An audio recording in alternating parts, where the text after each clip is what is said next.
Hello, I'm Charlie Luxton and welcome to our house, which we designed and built about 4 years ago.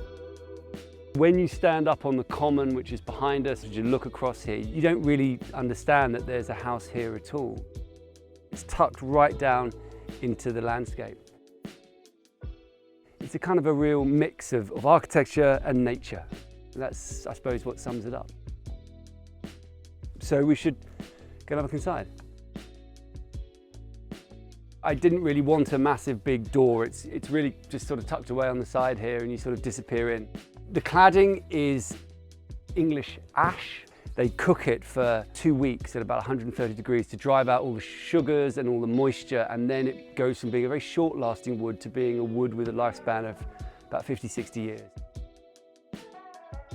Once you come inside, the thing you really notice, I suppose, is this wonderful long wall down the back of the house. It's one of the big challenges about designing a building that sits into a hillside. And so you need to get light into the back of the building, so we have these wonderful big roof lights. This beautiful big wall, which has got this scrubbed lime plaster, partly because if you try and plaster a wall this big in one go, you always get undulations and variation. But if you put a texture into that wall, that your eye looks at the texture rather than the mistakes. It's sort of just accepting the realities of building. And this brings you straight into the kitchen and Kate, actually. Hello.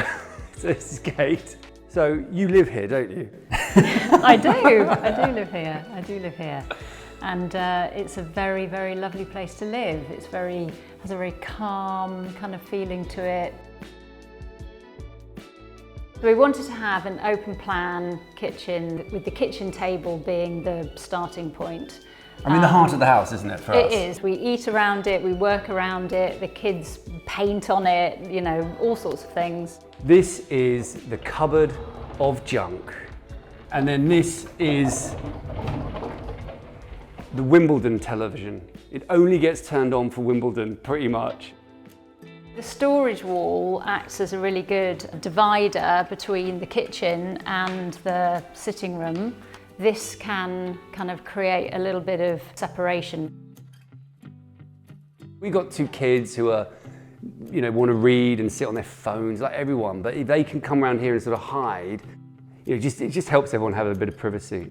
One of my favourite things actually about these windows, which come right to the floor, is that because of the position of our flower beds, it almost feels like the flower beds are coming into the room as well, especially at this time of year when they're just really growing. You know, I hate this phrase, bringing the outside in. It feels so overly done, but to bring the outside in was the courtyard. And we could have, you know, just literally pulled the house together and got rid of it, but it brings so much to the building, doesn't it?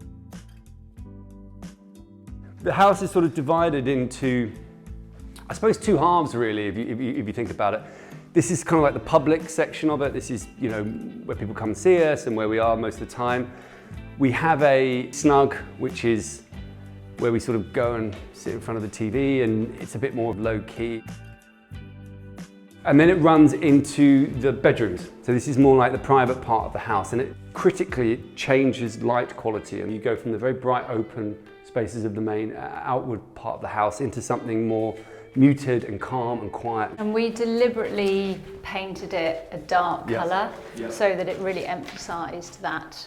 But then you get to the end of the darkly painted corridor and then into a really bright open room, which is the master bedroom,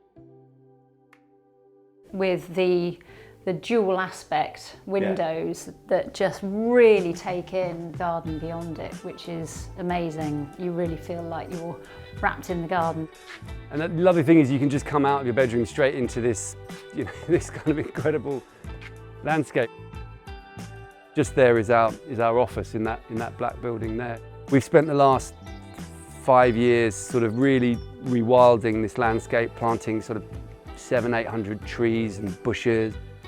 We've learnt a lot about sowing a wildflower meadow, which isn't quite as straightforward as we thought, but the effort and the work has really been worth it, actually. Every year something different comes up. That's something really satisfying about that. And also just creating a home for so much biodiversity. And then there's the roof, which is worth having a look at.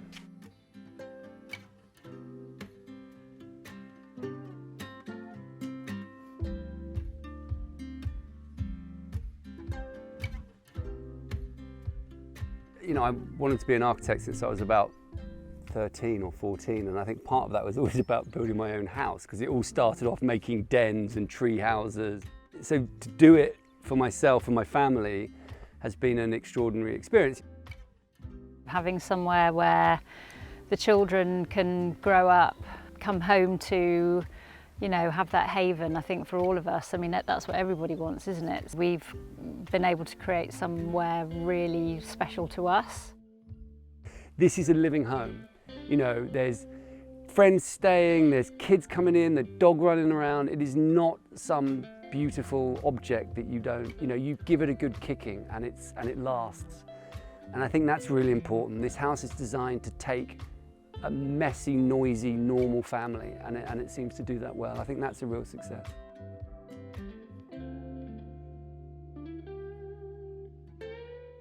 The Modern House, selling thoughtfully designed homes across the UK.